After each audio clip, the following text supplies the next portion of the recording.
চট্টগ্রাম হাটহাজারী উপজেলার গোমানমর্দন ইউনিয়ন পরিষদ মাঠে শহীদ শেখ সাইফুল্লাহ চৌধুরী স্মৃতি সংসদের আয়োজনে ৩১ আগস্ট শহীদ শেখ সাইফুল্লাহ চৌধুরীর স্মরণে বৈষম্য বিরোধী ছাত্র আন্দোলন ও সম্প্রতি ভয়াবহ বন্যায় শহীদ ও আহতদের স্মরণে আলোচনা সভা ও দোয়া মাহফিল সম্পন্ন হয়েছে। স্মরণ সভায় বক্তারা স্বৈরাচার বিরোধী আন্দোলনের অন্যতম ছাত্রনেতা চট্টগ্রাম আইন কলেজ ছাত্র সংসদের ৯১-৯২-এর নাট্য ও সাংস্কৃতিক সম্পাদক, গোমানমর্দন ইউনিয়ন বিএনপির সাধারণ সম্পাদক, হাটহাজারী উপজেলা ছাত্রদলের সিনিয়র সহসভাপতি ও উত্তর জেলা ছাত্রদলের সদস্য শহীদ শেখ সাইফুল্লাহ চৌধুরীর বর্ণাঢ্য জীবনের কথা স্মরণ করে তার হত্যার দৃষ্টান্তমূলক বিচার দাবি করেন। সকল শহীদদের স্মরণে খতমে কোরআন, মিলাদ ও দোয়া মাহফিল অনুষ্ঠিত হয়। আলোচনা সভা ও দোয়া মাহফিলে কোরআন তেলাওয়াত করেন মোহাম্মদ দস্তগীর হোসেন। যুবদল নেতা মোহাম্মদ ওবায়দুল হকের সঞ্চালনায় ও শহীদ শেখ সাইফুল্লাহ চৌধুরী স্মৃতি সংসদের সভাপতি নুরুল আজম চৌধুরীর সভাপতিত্বে আলোচনা সভায় প্রধান অতিথি ছিলেন বাংলাদেশ জাতীয়তাবাদী দল কেন্দ্রীয় কমিটির সদস্য সাথী উদয় কুসুম বড়ুয়া। প্রধান বক্তা বাংলাদেশ জাতীয়তাবাদী কৃষক দলের কেন্দ্রীয় কমিটির সদস্য জাহেদ উদ্দিন বিপ্লব। বিশেষ অতিথি ছিলেন উপজেলা বিএনপির সাবেক ছাত্রদল নেতা মোহাম্মদ আলম, উপজেলা বিএনপি নেতা সুলতানুল আলম চৌধুরী, মোজাহারুল আলম, মুর্শেদুল পারভেজ মাসুদ, মোহাম্মদ জাহাঙ্গীর আলম, মোহাম্মদ জাফর, বীর মুক্তিযোদ্ধা বিকম তোফাইল আহমেদ, শেখ শহীদুল্লাহ চৌধুরী পারভেজ, মুর্শেদুল আলম, পারভেজ তালুকদার, আব্দুল করিম, মোহাম্মদ আলম, মোহাম্মদ আইয়ুব, খুরশেদুল আলম, কোবরাত চৌধুরী, মোহাম্মদ নিজাম প্রমুখ। বৈষম্য বিরোধী ছাত্র আন্দোলন যেটা হয়েছে, বিএনপির ১৬ বছরের লক্ষ লক্ষ ৫ লক্ষ মামলা বিএনপির ছাত্রদল, যুবদল, কৃষক দল, শ্রমিক দল, স্বেচ্ছাসেবক দলের নেতৃবৃন্দকে দেওয়া হয়েছে।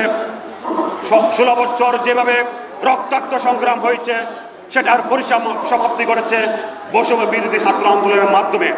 আজকে শহীদের পরিবারের প্রতি একটা কথা বলতে চাই, যাদেরকে নির্মমভাবে শহীদ করা হয়েছে, যারা খুনি, তারা শহীদ পরিবারের দুঃখ কখনো বুঝে নাই। আজকে যিনি আম্মা যান, উনি কীভাবে কান্না করেছেন, সেটা কীভাবে কান্না করতো সেটা আমি কাছ থেকে দেখেছি। আমি যেদিন দেখতে এসেছি আম্মা জানকে, সেদিন উনি আমাকে শহীদ শেখ সাইফুল্লাহ বলে জড়াই ধরে কেঁদেছেন। একটা কথাই বলবো, গুমের যে যারা শিকার হয়েছে, একটা মেয়ে বলেছেন যে আমি আমার বাবাকে দেখতে ইচ্ছা হচ্ছে, বাবার সাথে ঈদ করতে পারছি না, দীর্ঘদিন বাবাকে দেখি নাই, আমার কলজা ছিঁড়ে যাচ্ছে, আমার বাবাকে দেখতে ইচ্ছে করে। প্রিয় নেত্রী শেখ হাসিনা, আপনি আমার বাবাকে ফেরে দেন। এইভাবে হাজার হাজার গুম করেছে, ওরা ফেরত দেয় নাই।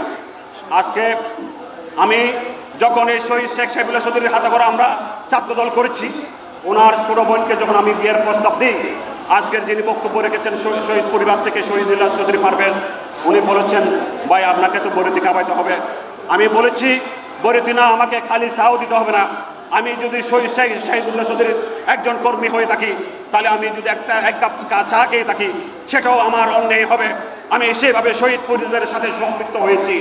যারা আজকে সন্ত্রাসী চেয়ারম্যানকে মদত দিয়েছে, যারা আমাদের দলের ভিতরে গাপটি মারে রয়েছে, তাদেরকে জনগণ চিনে, তাদেরও বিচার হবে। এখানে যারা আজকে সন্ত্রাসের জনপদ করেছে, শহীদ শেখ সাইফুল্লাহ চৌধুরীর স্বপ্নকে বিনষ্ট করার জন্য যারা দীর্ঘদিন কাজ করেছে, আমি তাদেরকে সম্মান রেখে বলছি, আপনারা তাড়াতাড়ি সরে যান, না হলে জনরোষের শিকার হয়ে আপনারা পালানোর পথ খুঁজে পাবেন না। এই পরিবারের রাজনীতির কারণে একে একে 3টা সদস্য হারা, করুণ মৃত্যু।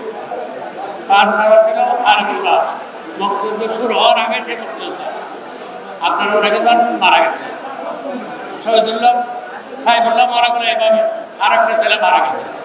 এই পরিবারটা কোনো ধনী পরিবার ছিল না, একে একে 3টা সন্তান হারা। তারা মানসিক, আমার মনে হয় এখন মানসিক তাদের পাশে তারা আছে। এদের চিত্রটা আপনাদের কাছে তুলে ধরতে হবে। অনুরোধ থাকবে বিএনপি নেতৃবৃন্দের কাছে, তারা মধ্যে এলাকাবাসীর কাছে এই পরিবারের সাথে পাশে থাকবেন। আমরাও পাশে থাকবো, সবাইকে অনুরোধ করবো, তাদের জন্য দোয়া করবেন, তাদের জানাবেন। পরিবারের মায়ের বন্ধন ছিন্ন করে ফ্যাসিবাদের বিরুদ্ধে লড়াই করতে করতে অনেক বন্ধুকে আমরা হারিয়ে ফেলেছি। অনেক মা তার সন্তান হারিয়েছে, অনেক ভাই তার বোনকে হারিয়েছে, বোন ভাইকে হারিয়েছে, অনেক অবুধ সন্তান তার বাবাকে আজও ফিরে পায় নাই।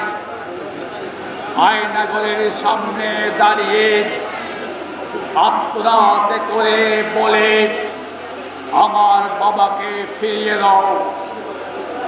আত্মার মোচন করে চিৎকার করে বলে, আমার বাবাকে ফিরিয়ে দাও।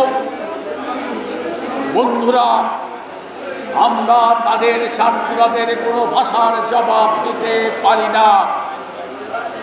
আমাদের মনের ক্ষোভ বেদনাকে বুকে ধারণ করে অশ্রু সিক্ত নয়নে চোখে মুছে মুছে বাড়িতে ফিরে এসে গম্ভে গম্ভে কেঁদেছে।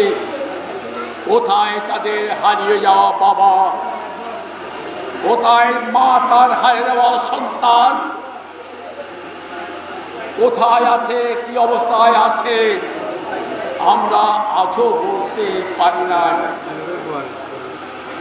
শেখ সাইফুল্লাহ, যাদের বয়স 30 বছর হয় নাই, তারা সাইফুল্লাহকে চিনবেন না।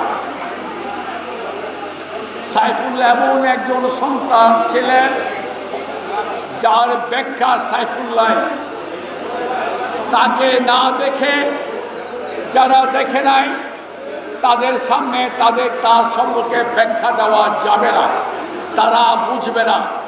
জীবনের কঠিন কঠোর সময়ে এরশাদের বিরুদ্ধে যখন আমরা লড়াই করছিলাম, পুলিশের কাঁদুনি গ্যাস উপেক্ষা করে পুলিশের লাঠি পেটা শয়ে শয়ে সেদিন সাইফুল্লাহ চট্টগ্রামের নিউ মার্কেটের সামনে দাঁড়িয়ে পুলিশের সামনে বুক পেতে বলেছিল, স্বৈরাচার মারি না, মারি না। সেই সাইফুল্লাহকে আমরা হারিয়ে ফেলেছি। কারা মেরেছে, কেন মেরেছে, তার উত্তর আমরা আজও পাই নাই।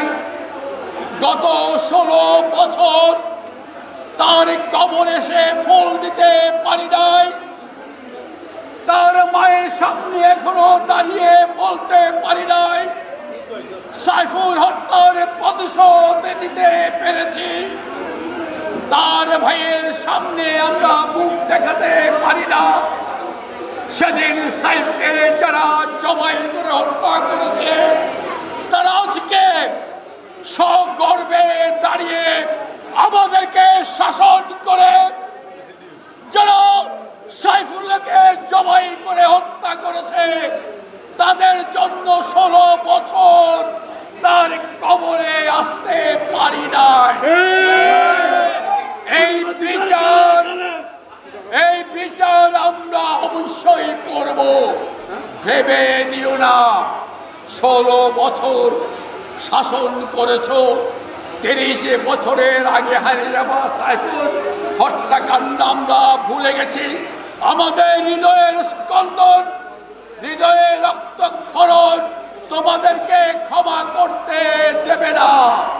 আজকে তোমরা কোথায়?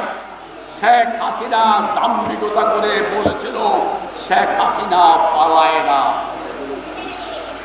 শেখ হাসিনা পালায় না। শেখ হাসিনা কোথায়? তার কর্মীরা যারা তোমরা আছো, আওয়ামী লীগের বন্ধুরা, তোমাদের জিজ্ঞাসা করি, তোমাদের নেতা যখন চোরের মতো পালিয়ে যাচ্ছিল, তোমরা বাংলাদেশের হাজার হাজার কর্মী, হাজার হাজার নেতা মূর্তির মতো দাঁড়িয়েছিলে। কোথায় তোমাদের পরিণতি? কোথায় তোমরা যাবে? কোথায় তোমাদের নিরাপত্তা? সেই বিবেচনা না করে শেখ হাসিনা চোরের মতো পালিয়ে গেছে, ভারতে আশ্রয় নিয়েছে। বিশ্বের কোনো দেশ তাকে আশ্রয় দিচ্ছে না। 16 বছরের দাম্ভিকতার সাথে